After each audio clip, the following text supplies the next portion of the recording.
దేవకీ నందన Vasudeva cinema బృందం విశాఖలో సందడి చేసింది. శ్రీ లలితాంబిక ప్రొడక్షన్ బ్యానర్ పై సూపర్ స్టార్ మహేష్ బాబు మేనల్లుడు గల్లా అశోక్ హీరోగా, మానస వారణాసి హీరోయిన్ గా, అర్జున్ జంధ్యాల దర్శకత్వంలో దేవకీ నందన వాసుదేవ సినిమాని సోమినేని బాలకృష్ణ నిర్మిస్తున్నారు. హీరో గల్లా అశోక్ మాట్లాడుతూ మంచి కమర్షియల్ సినిమాకు వినోదం మేళవించడం జరిగిందన్నారు. ఈ సినిమాకి హనుమాన్ దర్శకుడు ప్రశాంత్ వర్మ కథ అందించారని తెలిపారు. ఇది అన్ని వర్గాల ప్రేక్షకులను విశేషంగా ఆకట్టుకునే మైథలాజికల్ థ్రిల్లర్ మూవీ అని పేర్కొన్నారు. మా సినిమా దేవకీ నందన వాసుదేవ 22 నవంబర్ రిలీజ్ అవుతుంది. Please do come watch. మీరు డెఫినెట్ గా ఎంటర్టైన్ అవుతారు.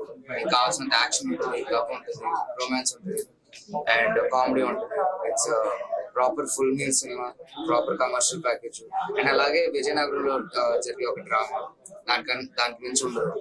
అండ్ దైవత్వంతో బాగా ముడిపడి కథ.